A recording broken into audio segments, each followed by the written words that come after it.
This is a walkthrough of the Honeywell zone panel, the Honeywell zone dampers, and the zone damper. Okay, so let's get started. This here is how the zone panel looks when you come to it. Now, if you notice, there are holes at the top and at the bottom, and that's designed so that you can actually put the wires in through here. So you don't necessarily have to have them all through the sides like a spider like this. You can, it's an option.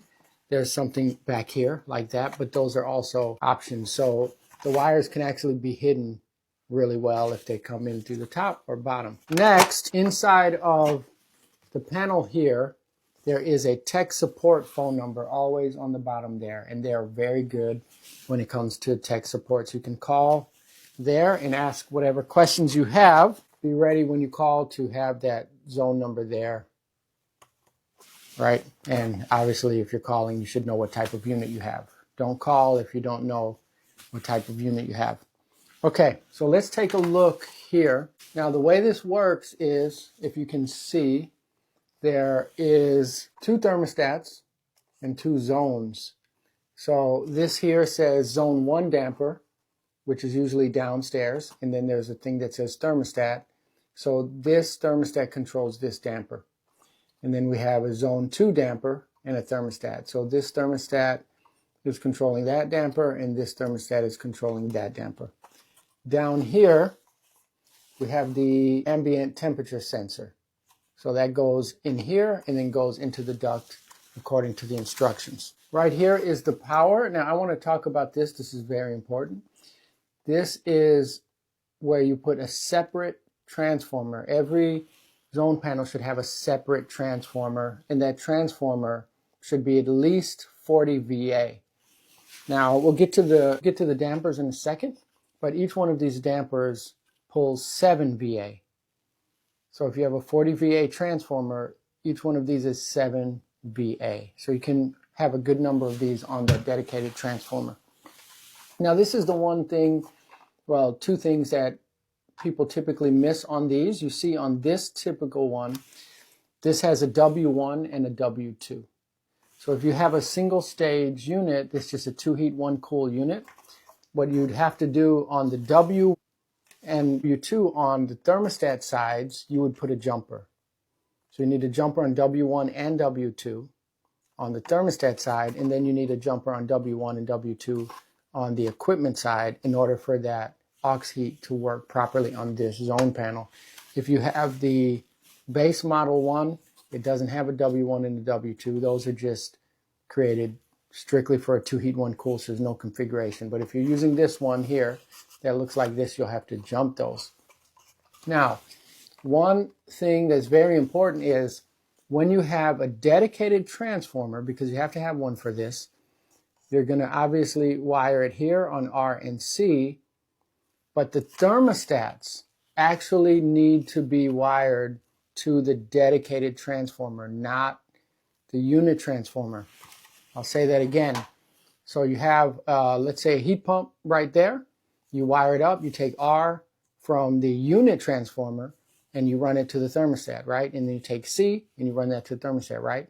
Not when you have a zone board. What you're going to do is you're going to go to the separate dedicated transformer, then you're going to run R from the separate transformer to the thermostat, and then C from the separate transformer to the thermostat. And what that separate transformer is going to do is it's going to run all the thermostats, all the dampers, and the zone panel. On the equipment side, you are going to put the unit transformer on R, right? Okay, so the unit transformer goes to R right here. You're just wiring the red down to the actual dedicated transformer, and that's what you're going to do on the thermostat side, okay? So, very important. Remember that. If you have any doubts on that, call this tech support number and ask them, all right? Okay, now on this, you have your settings here that you're going to go in and set. You're going to make sure that you go into advanced config. If you have any problems with this DAT sensor, a lot of times that will cause a lot of problems. You can disconnect it and then go down here into advanced config and turn the DAT sensor off.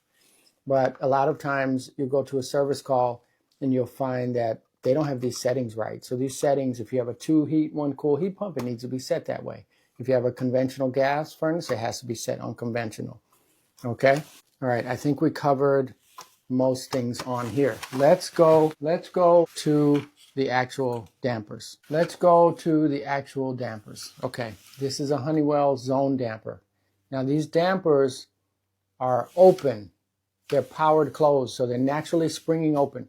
What that means is this thing, if there's no power on it at all, if the unit is off, everything's off, there's no 24 volts on, this thing is going to be open. The damper is going to have a spring like this. So you see that's open, that's going to allow airflow just like that. When 24 volts goes on to this unit, so there's a spring that springs this open, right? So if I were to close this, if the damper was on there and let it go, it would spring just like that. So the spring is opening it. The damper has to get 24 volts and the motor actually closes that, okay? Goes that way, right? So that's closed, that's open. You need 24 volts to close it. The way that we do that is we put a wire on M1, which is common, and M6. So there's an M1, an M4, and an M6. And you'll notice M4, the word open has 4 letters in it, O-P-E-N. The word close has 6 letters in it, C-L-O-S-E-D. That's how Honeywell came up with that. So you can always remember these are power closed dampers because they spring open, they need power to close. So if you need power to close, you need to wire it on M1. So we see zone 1 damper, we're going to wire M1 in M1, we're going to carry that wire to the zone damper, and we're going to put that on M1. We're going to go from M to M. Okay? Now, if you're in a dark crawl space or a basement or an attic and the zone damper is way over there, and you can't see this little open close thing because you can tell right here it says open and there's a white line, and here it says closed. That white line is going to be like this when the damper is open, and it's going to be like this when the damper is closed. Because you're not always going to be able to look. I mean, you can't look inside here, so you're going to look at that visual indicator. If you verify that it opens and closes and you're continuing to work, you can also see the red light. When the damper is closed, it's getting power to close, there's going to be a red light there. And when the damper is open, there's going to be a green light there if you put a wire on M4. So if you want to see a green and a red, what you're going to do to the panel is you're going to wire M1 to common, M1 to M1 on the damper, M4 to M4 on the damper, and M6 to M6. And what that'll do is when this thing closes, it'll show you a red light, and when it opens, it'll show you a green light. Now, to change this damper, all you need to do, this is going to be exactly like this, all right? This is from Honeywell to Honeywell. So if you're changing a Honeywell damper to a Honeywell damper, whether it's this new style or the old one, there is going to be a screw here. You'll need an Allen wrench. You need to go in here. It'll be just like this. You'll have to go in between here, loosen that Allen screw, and then it'll just come straight out. Then when you put the new one on, what you'll have to do, since this is automatically open, you'll have to open the damper. Okay, so make sure that you get it open like that. Then you put it on. Go ahead and just push it on.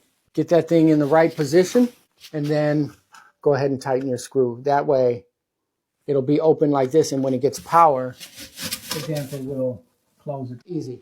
Should be a 5 or 10 minute change. Now, if you see this red thing here, this is to set it to not completely close to a certain extent. All right, so it's the only way I can describe it right now. Actually, so this is wide open here, and then this is partially closed. This is a little bit more closed, so you get it. You can adjust this damper here for 17% bleed, 30% bleed, and 50% bleed. And the reason you do that, they put that on there because you may not have enough space to put a bypass damper. You can actually use this for a bleed, all right? So Hopefully that helps you a little bit on dampers. Went over just an easy, quick change, super quick. The dampers, these things are power closed. You're going to use M1 and M6, and you're going to wire the thermostats to the separate dedicated transformer.